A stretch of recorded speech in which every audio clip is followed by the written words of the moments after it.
Welcome to the Pause Between Us podcast, co-hosted by best friends Natalie and Sasha.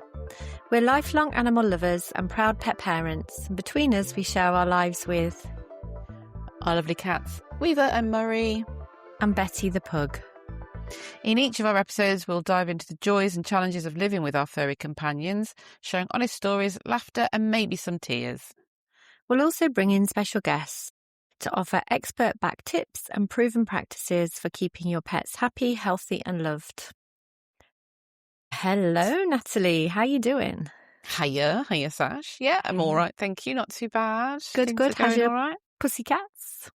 All right. Yeah, both are doing all right. No new challenges, particularly. I bought them some new toys because I felt like there's an occasion when I'm busy and kind of don't get round to playing with them every day as much as I would like. So I bought them some mechanical toys to try and entertain them for a little bit.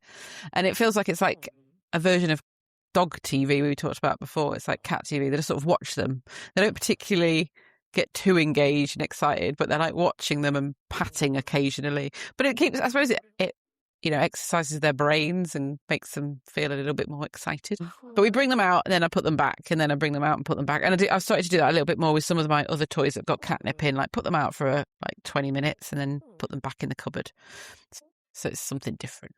That's cute. Mixing stuff up. Yes. I wonder if you'll see a pattern there about when they particularly like to play with the toys. Because I know with dogs and like with Betty, she gets really excited after she's had her food. So that's a good time, because then she's sort of barking for more food, and instead we get the toys out and she kind of plays with the toys and gets distracted with the toys rather than focused on having more food. So it's like, no, you've had your bowl of food, now let's play with the toy rather than giving you more food. So yeah, you kind of get into a bit of a pattern of playing at certain times and then them coming to expect it. But I know that's more dogs. I'm not sure about cats. I think that's the same with cats. They like a routine. So potentially we used to play with them when it's not been so hot. We normally play with them at night time, like not sort of just before bed-ish, like an hour before bedtime, because I always read that if you sort of tie them out before the evening, they're less likely to wake us up. I mean, our cats are dead good and never wake us up really in the night. So it's not like we need to do that. But I wanted to build something else in the daytime because they're sort of just lazing around a bit, and it'd be quite nice to sort of get them a bit more active. And you're right, like, after food time, they both really want to kind of go in the garden often. So if we're not able to do that, maybe we could do the toy. Yeah, there you go. There's an idea for you. Now, how's Betty and yourself? Yes, we are good. We took part in a local dog show recently to raise money for a dog charity. And Betty won Best Golden Oldie, which was, I had a super proud pet parent moment there. There wasn't actually many older dogs in the competition. So don't say that. Well, I know. I don't want to diminish her winning. But it was just an observation, because I thought there's lots of younger dogs, lots of puppies. There's always like the competition entries around waggiest tail or best trick or so Betty Golden Eyes. That was really nice. We got a little goodie bag. She got a rosette and we had a nice photo. So I was very proud, bless her. That's really sweet. I sort of wheeled her into the ring, as it were, in her stroller, and everyone was like, look at her in her little stroller. And that's the first time actually I've had people sort of looking and understanding why she was in the stroller, because they made the association with her being older and being in a stroller. And people were quite kind about it, whereas normally when we're out and about, it's sometimes hard to tell from Betty that she is a bit older. So I think I've mentioned this before, you get all the comments about, isn't she lazy, or does she not want to walk, or look at that pampered pooch. Or people just looking a bit horrified, as if to say, why are you pushing your dog around in a stroller? So it was the first time where most people, or people attending, did make the association. They were like, bless her, she's obviously struggling to walk. Yeah, so that was quite nice. But we're gearing up for the cat show, aren't we? Which is what this episode is dedicated to. Cat show live in Birmingham in September, and we've just bought our tickets. So we're super excited, aren't we? We're very excited to go. It's been I think I went to a cat show absolutely years ago, which wasn't this one. Didn't realise, but it wasn't this one. This is a new one that I think started 3 years ago, I think. But I went to one years ago where it was competitive and there was some kind of showing going on and, a bit like Crufts. And although I liked it because I got to see all the different kinds of cats and they were all kind of like hanging around and you got to sort of, see all the different types of breeds. I didn't particularly like the competitive element. I don't like judging an animal based on its looks against another animal. Not for me. So I didn't go back. But I'm very excited about this one because it isn't competitive. I think it's a bit more about welfare and good animal practice and cat love. So yeah, I'm looking forward to it because I think I've heard there's quite a few stalls there. So I'm on the lookout for enrichment, like toys that we talked about, maybe some sort of supplements for the cats, and maybe considering looking at food as well because I'm trying to think about new dry biscuits for our kitties. So, and then, just doing a bit of networking. We might find some brilliant people who we can interview. So that's going to be really exciting. No, definitely, because it sounds like it's a sort of centralised hub for all things cat related. So it's bringing everything together under one roof. So cat charities and retailers and, just basically the cat community or the UK cat community. So, I've never been to anything like this before. As you know, I've been to Crufts before, but only once. So I don't know what to expect, but I'm really excited. So I'm going to go along with you as your sidekick and help you sniff out some toys and enrichment things. So, if anyone's there, come and find us. Yes. Yeah, I mean, that's it, isn't it? We're looking forward to chatting to people in the cat community, learning a bit more about the different organisations and initiatives that are very much dedicated to welfare of cats and also celebrating cats in all their forms, because yes, I'm a dog mum, but I still love cats very deeply. I'm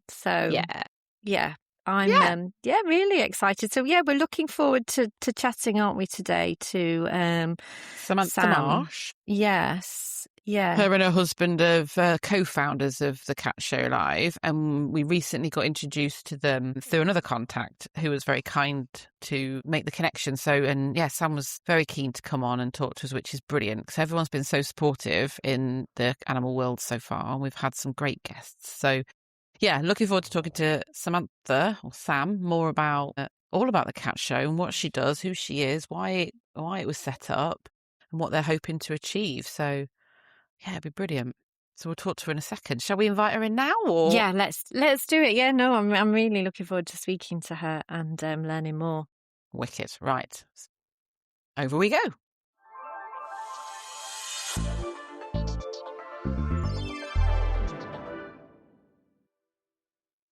Okay, welcome to another episode of Pause Between Us. We're very privileged to have with us Samantha Marsh. She's half of a husband and wife team, co-founders of the Cat Show Live, now in its third year, coming to the Birmingham NEC. Sam, in her past life, has been a breeder of Maine Coons and also other cat business ventures, which she will tell you more about herself. But we were kindly introduced by Kitty City, a previous guest on our podcast. So thank you for coming, Sam, and welcome. How are you? I'm great. Bit hot at the moment, but... we're in the middle of that heat wave again, aren't we? No, absolutely delighted to be here and thank you for the invitation. Looking forward to it. Oh, it's all a pleasure, all ours. I mean, so tell our guests a little bit about yourself, your background, and kind of why you have got to your new life here with working with cats. Goodness me. I'll try and keep it short and sweet and to the point. So originally, I was a tennis coach for 25 years and quite appropriate at the moment. But yes, so I've always owned cats and dogs.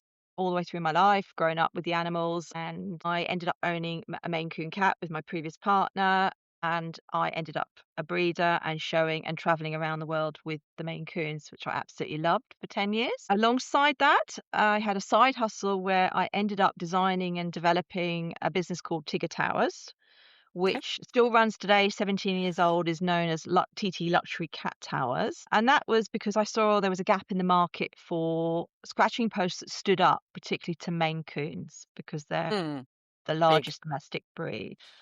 Over the years, having showed, competed, travelled, been a breeder, cat owner, and then running a business, attending events like crafts, trade events with my business, I felt there was a gap in the market, and I ended up having a chat with my husband and saying, I really think there's a gap in the market for an event that covers education of cats, supports ethical breeders and talking about their journeys and the pedigree cats and the show side of things, but also the health and welfare of cats. And then connecting to rescues, smaller rescues in the UK, and bringing all that together with an educational event and tying it into the most amazing shopping for cats. So Amazing.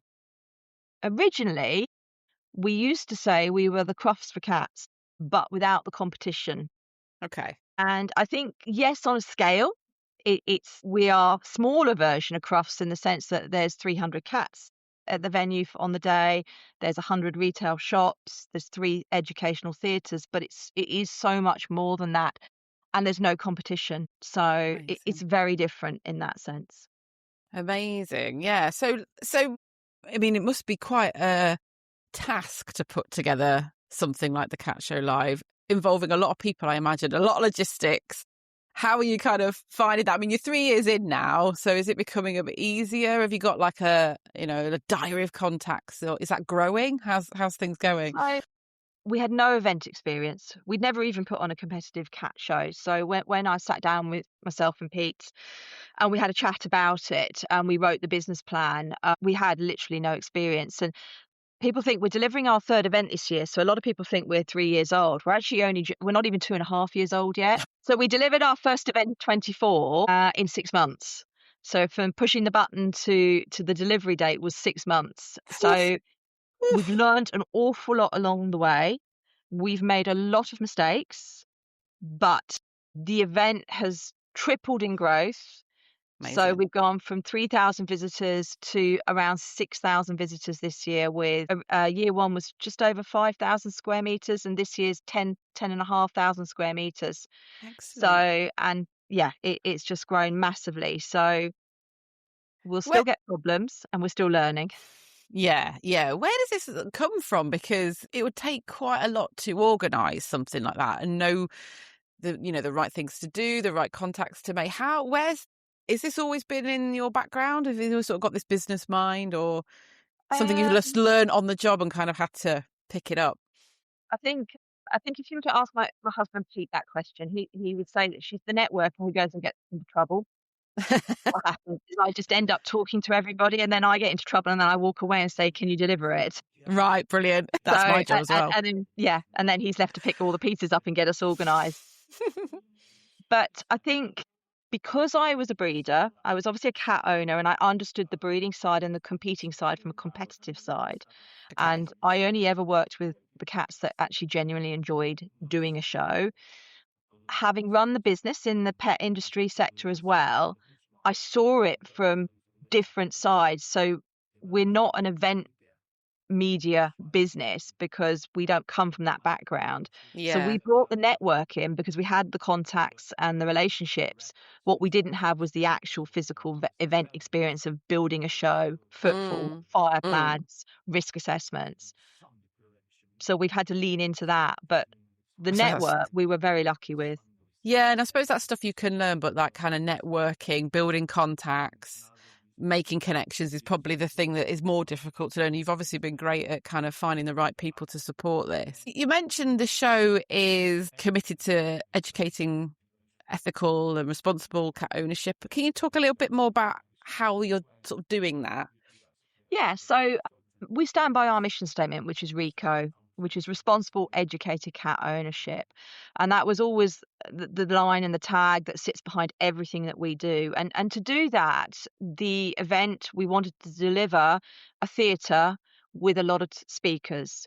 And those speakers would cover topics like grooming, nutrition, veterinary or health aspects, holistic treatments, dental.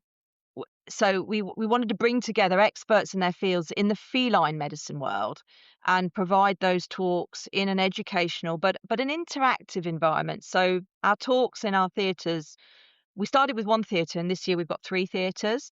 Oh. They're jam-packed all day, which is amazing. And I don't think we quite expected them to be as busy as they are, but they are so popular because you're not sitting there for an hour just listening to somebody talking. What you're doing is you're hearing an interactive presentation for 15 to 20 minutes, and then the floor opens up for questions. And then if you don't feel confident or you don't get a chance to answer a question, that speaker is in the show for the rest of the day, so you can go and talk to them. So it's very much about a community and connections, and that's what's built the Cat Show Live. It's become very much a community and bringing everybody together on that day. I like that vibe. Just to come in there then on the education piece, I mean, with the community, what sort of trends are you seeing, or what are the things that are on people's minds within the community at the moment that they want to learn more about? So that's a really interesting question because the trends are changing all the time. Right. Yeah. And I think one of the biggest ones that we've faced and is a real interesting one is the nutritional side. And what do I or don't I feed my cats? Because what we've seen recently in the last year is the advent of raw and fresh.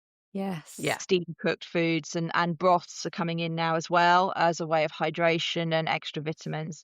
Then you've got your holistic veterinary treatments as well. So we're seeing changes in those trends. So, and that's the reason we've brought the second and now the third theatre areas in, because there are so many things we want to cover, but we can't do it all in a few hours on the day. So we're just doing as much as we can on a cross section throughout that day.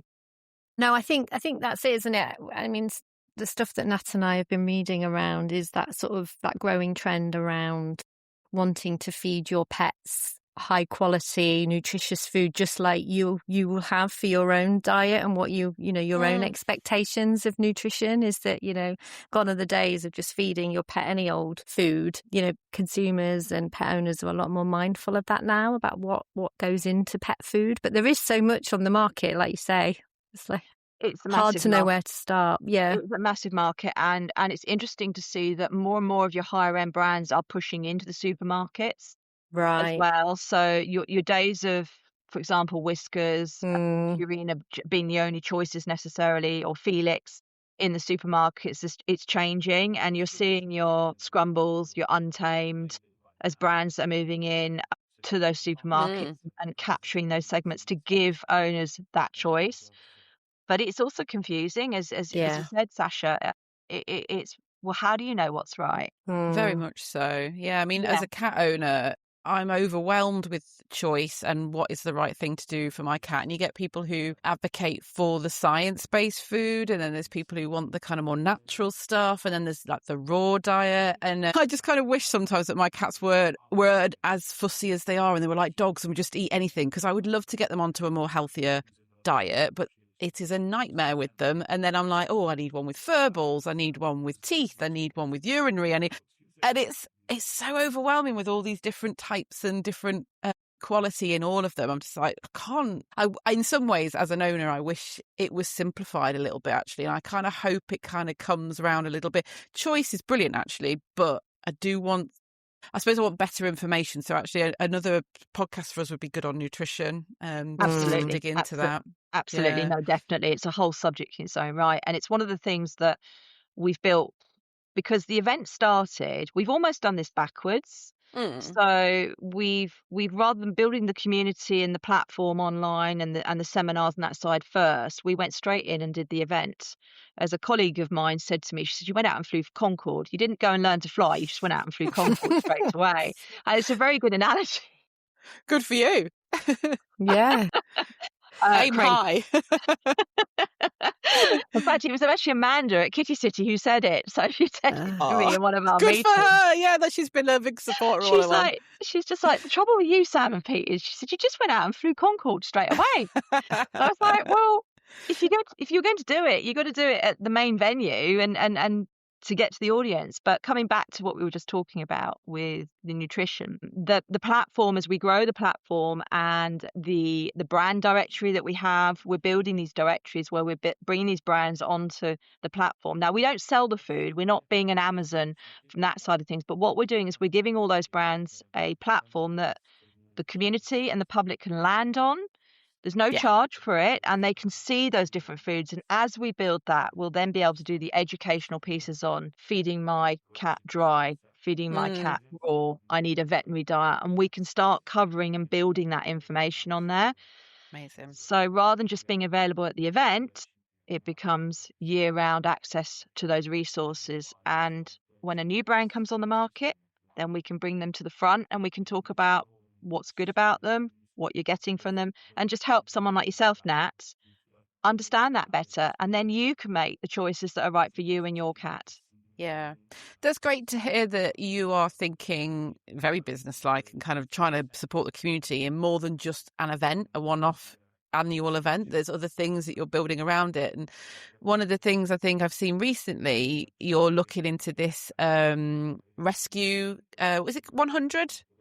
Rescue 100. Yes. We launched our crowdfunder just over 2 and a bit weeks ago. And this is the rescue side, which we're absolutely passionate about. So everybody says, well, you've got the pedigree cats there. Yes, we do have the pedigree cats there. But we've also got, this year we've got 27 rescues. So amazing. we started with 9 and we're full on rescues. Now, those rescues pay a small fee to attend. We heavily subsidise it. It costs, for us to have a rescue at the event, it costs us around £650 to have them in their space with everything there and all of that. We charge them a small portion of £240. Now that to a small rescue is critical money. We know that. They're living hand to mouth. They don't have those budgets. So by launching the crowdfunder with the Rescue 100, what we were looking to do initially is to raise enough money, because Pete wants to be making the phone call and saying, I know we don't write checks anymore, but he wants to be writing a check and going, there's your money back.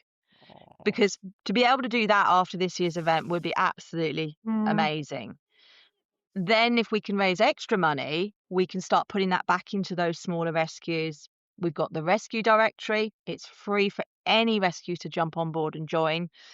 And that's a platform we're building. We can promote, we can tell the stories about those rescues. If there's a plight out there and it's a sudden mission, with our platform, we can stretch out and reach everybody. The little rescues have these little communities. It's much harder for them. They're reliant on the volunteers. Yeah, we're a small team, but our reach is enormous. I mean, our stats at the moment, 2.1 million views a month we're hitting across our 4. Congratulations. Yeah.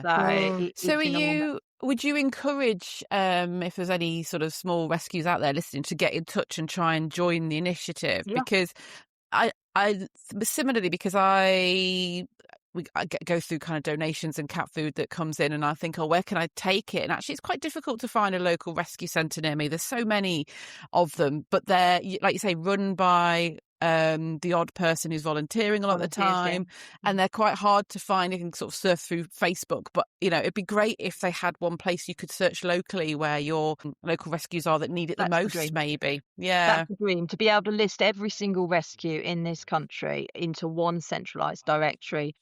This is giving that national platform so any rescue can come on board. And our hope and our dream is to have that where every single small rescue in the UK is featured on that platform. It's a huge tool.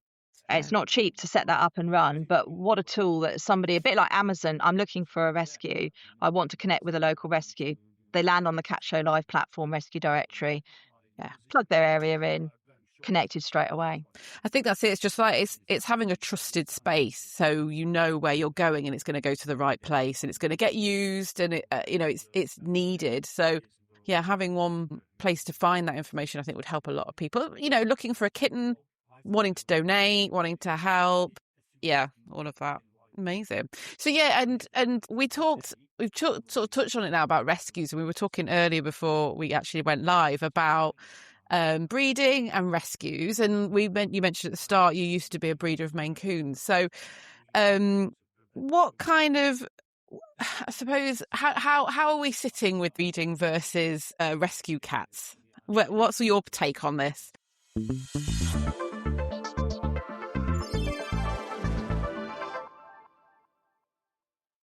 So it's always a controversial topic, and depending on who you talk to, you're always going to have people sitting in different corners, and I absolutely respect everybody's opinion.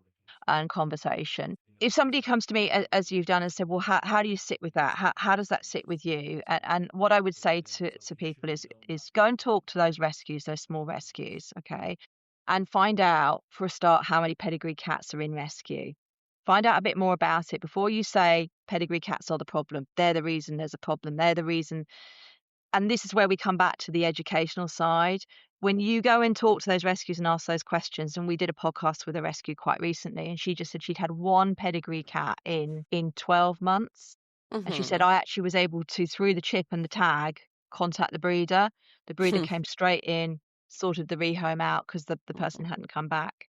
Now, as a responsible, educated breeder, when you are working with one of the recognised registries, like the GCCF, TICA, Felis Britannica in the UK, you have ethics and a code you have to adhere to. And part of that code is your spaying and neutering of kittens when they're going, and that side, and contracts and agreements. Yeah. So that stops those cats that are being let out recklessly, allowed to roam, allowed to go unneutered, unspayed, having litter after litter of kittens. So there is a synergy there where we can work together. And interestingly enough, we're in the very early stage of the crowdfunder. If we look down our lists, 2 or 3 of our donations are from breeders. Right. Because they absolutely support, and they will always support, rescues. Okay. Yeah. It's a balancing act. Yeah, and it's probably a deeper conversation for another day. Yeah, I mean, like you say, I think there's a place, isn't there, for both to exist. We don't have to go down the route of having a pedigree, but you don't have to sort of go down the route of having a rescue cat. Both things can exist as long as they're kind of done in an ethical way and with the cat first sort of mindset. To help some people, because I've had some conversations recently and seen some things. I'm on socials, and I've kind of been chatting to a lot of the cat community, and I've had my own experience with purchasing pedigrees from breeders. What are some of the sort of red flags that people should look out for if they are going down the sort of breeding route? What kind of things they start to think, maybe I shouldn't follow up on that lead. Maybe I should go here. Like, kind of, what's some good advice for people looking for a pedigree? So, and this is a really, really good question. This is one of the reasons we've started the Cat Show Live and why we were looking to help educate the public. Because when I decided I wanted a Maine Coon, it was through my then partner who absolutely had fallen in love with the breed. I knew nothing about them. I knew nothing about pedigree Maine Coons or where to go. So I then had to go, where do you go? Online, you do your research. And this is where the problem is the online and the research. So your red flags are, primarily, you need to stay away from your known homing sites online. You need to be looking at your websites for your cat registries, okay, if you're going to go online. So if you were looking for a dog, it's a lot easier because you've got the Kennel Club. Everybody knows about the Kennel Club. That's where you go to look and get your accredited breeders. In the UK, there are 3 recognised registries. 2 of them are global and 1 of them is UK based. So, and this is the problem, because how does somebody like yourself, Nat, know that? Yeah. You don't know it's the GCCF or TICA to find. So when you type it into the internet, this is the problem, which is why if we can build the platform and build that awareness that when somebody types in, I'm looking for a Maine Coon kitten or I'm looking for a Bengal information, if we can flash up above the problem sites, we can give that educated information. So you've got to be very careful if you're looking online. If you can try and find somebody who has that breed, maybe you've got a friend or you know of somebody, or you do a shout out on your social media, say, does anybody own a Bengal? I'd like to just have a chat with you and find out about them. From there, they should be able to point you to those registries. Those registries will have listed breeders that are ethical and responsible. And then you can find out about competitive shows. And I would say always go and visit a competitive show, and meet the breed. And find out about it. And this is what you can do at the Cat Show Live. So you can come in and you can meet 35 different breeds of cat on that day. And you get straight to somebody who absolutely would not be coming through our doors if they didn't tick all those boxes. What are some of those ethical things that they have to adhere to? Just so people understand, like, what's going on behind the scenes for someone to get that kind of registration. So depending on the level of registration with each registry, because they all have different levels, some of them will be category gold standard assured, which means they've actually had a visit to their home and they are monitored every year or every 2 to 3 years on the kittens and cats they do. Some of your breeders will also do a lot of health testing. Others might do a little bit less, but they will all have registered health test benefits there. So you'll be able to find out about that. You will also see their agreement. Okay, so they will have an agreement that is a legal contract with you and them about the spaying, the neutering process, the microchipping, which is now law. They will only be allowed to have X number of litters in a year or a 2-year period. And there are laws now being brought in where you cannot breed from a female over a certain age, and the same with a stud male, so that cats are not being kept entire all their lives. So there's a lot of regulations coming in, a lot more changes as well. So don't be afraid to ask questions. Absolutely. As somebody, and I remember when I was first looking, I went to a show and I asked endless questions, and then do not ever purchase a kitten online. Yeah. You must go and visit them. It doesn't matter how far away they are. If you are that intent on having a new family member into your home, it's you wouldn't go and shop for a baby or something like that, would you? So I fell into a trap actually with my last two, in that I went to a breeder and I found her online, but the timing of her litter wasn't working out with when we were available to sort of be around and introduce them. And she said, "Oh, I've got a friend who's also registered. Here's her details." And I trusted that and kind of went along with it. And to be fair, she was registered, actually. I mean, I've got documentation, but the situation just felt very strange. And when I got there, they were moving house. It was all very chaotic. There was just something very odd about the whole situation. I mean, people have lives and maybe it was just a difficult time for them. I don't know. But I was suddenly like, little flags were going, and my prickles were going up. And I was like, I'm not sure this is right. But I'd bought in then. I was there and I was like, yeah, them cats are mine. And I couldn't step out of it. And I think in hindsight, I wish I'd done what you said, really, probably, and gone back to the registrations and found my own breeder that way instead of probably going for a recommendation. Something just felt a little off to me. So I think that would be kind of my little piece of advice, because I think once you're in the home and you've seen the kittens, you're like, them, I'm taking them. I just want them. Yeah. So, and you're already bought in, aren't you? But I mean, I did it. Yeah. I bought from a breeder that I shouldn't have bought from, but I didn't know at the time. Yeah. And it was a mistake. But I even getting in there and seeing it and thinking, this is really not right. Yeah. I wanted to rescue that kitten. Yeah, that's what I was like. I'm going to give you I'm going to pay for it because it's coming home with me. And Scrappy was her name. She was a wonderful girl, absolutely wonderful girl. Oh, yeah, mine too have been fine. Yeah, so but it is difficult. It is a real balancing act. So it's patience. It's that's something I think just got to, and this is where the education comes in. And the more we can educate people and say, if there are red flags there, you've got to follow your gut. And if they are registered, go to the registry. Yeah, that is a good point. I never did. Yeah, I didn't do that, actually. It's probably something I should have followed up on. That's what I did. I flagged it. I actually flagged it. And she actually was, the particular lady in question was actually banned for 4 years. It is difficult, but you learn from that. And I think the more we can educate people with this podcast, with the event and the platform, then you will get that message out there. People are getting better. People are more aware. I think the horror stories are coming to light about different things, and people are more aware. But the more we educate, the more we continue on social media, the more that messaging will get out. And we won't ever, if someone's got a problem and they have made a mistake, our platform won't judge you. What our platform will do is help you correct that mistake or help you through that journey with whatever it might be.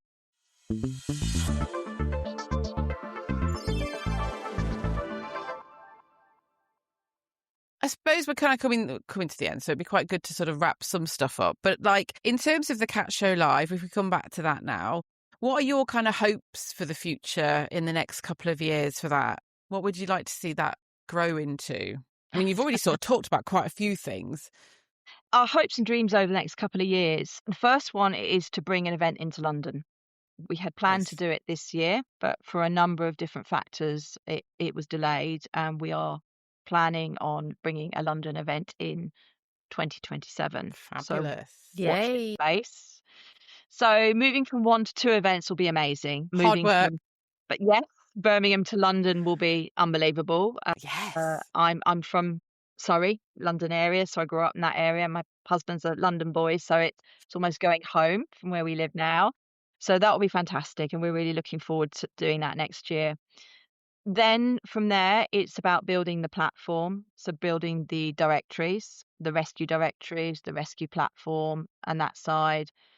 Backing that up with your breed directories, with your breeders and a multi-registry directory there. Building the community, the portal, the one-stop to come for the education, seminars, events, online, you name it. We'll continue to do that. Excellent. And just creating this community platform area that becomes the fountain of knowledge for cats and cat ownership in the UK. I mean, for me, it's amazing because I've always seen cats be behind the advancements for dogs. You know, they're not kind of recognised as well. They're not kind of, there doesn't seem to be a big enough kind of health care around them. Food is now, nutrition, like we've talked about, is kind of starting to come through, which is good. And I personally, would love to see so much more. And I think the fact that you're doing this, I think, is going to like really push that whole sector forward and get a lot more people together, to sort of working together to try and improve the lives of cats and cat parents. So congratulations on doing that and making such a difference. I hope, I wish you all the best with it. In terms of so if anyone's got tickets already, like what do you recommend they do? Should they sign up to some of these webinars? Are they already booked up? What would you recommend we do? So Sasha and I will be there. I can't wait. So you've got full day. We worked out the other day there are 14 different feature areas, so 14 different activities going on in the event, including the 3 theatres. So keep an eye on the website, plan your day, have a look at all your itinerary, your different speaker slots as they come out, work out what you want to do and attend, what you want to see, who you want to chat to. Trainers, definitely not heels day. Your steps will be through the roof. Comfortable clothing, walking shoes. Have a good look at Retail Avenue because you have got over 100 different brands there. Excellent. With Can't wait. Everything from food, litter, accessories, toys, latest gadgets, water fountains, you name it, all under one roof. It's the largest cat-specific shopping village that happens in the UK. I'm going to have to get saving. Yeah, I'm just thinking that. We're very proud of it. We're very, very proud of it. We have the Cat Club membership, which is an amazing tool where if you can't make the day or you miss something on the day, sign up for our membership on the Cat Show Live website. It's free. There's no cost for it. And that gives you access to different podcasts, different resources, seminars, and also it will give you some access to some of the talks from the show. Brilliant. And if you want to take that extra step, you can become a Top Cat member, which gives you discounts for tickets for future years. It gives you early access to all the different seminars and talks. And it will also, going forwards, give you many different perks online where you get private live streams as a Top Cat member, and that's £20 for a year. So it's not these big membership fees. It's not a monthly subscription. It's just, that's what it is. We're very transparent, but it will keep you in the know. Absolutely keep you in the know. So Sounds if good. you're not a Cat Club member yet, make sure you become one. We are, but we might go up to the next tier. And also, if anybody wants to support the 100 rescue, can they still do that? Yeah, absolutely. They can still do that. So it's the Rescue 100 campaign. If you go to the crowdfunder platform, on all our social media, the link is in our bios. So it is there. But if you end up on the crowdfunder platform, it's really simple. It's just type in the Cat Show Live and our crowdfunder comes up straight away under the Rescue 100. It is also rewards based as well. So you're not just donating for nothing. If you want to pick up one of the rewards, and one of the wonderful parts of the rewards, which we're really excited about, is the mural, which is going to be a giant version of our hero cat, Little Ginge. Our red tabby cat, Little Ginge, where all your different pictures will be featured in there. So you'll be featured on the mural as one of the donators in the community.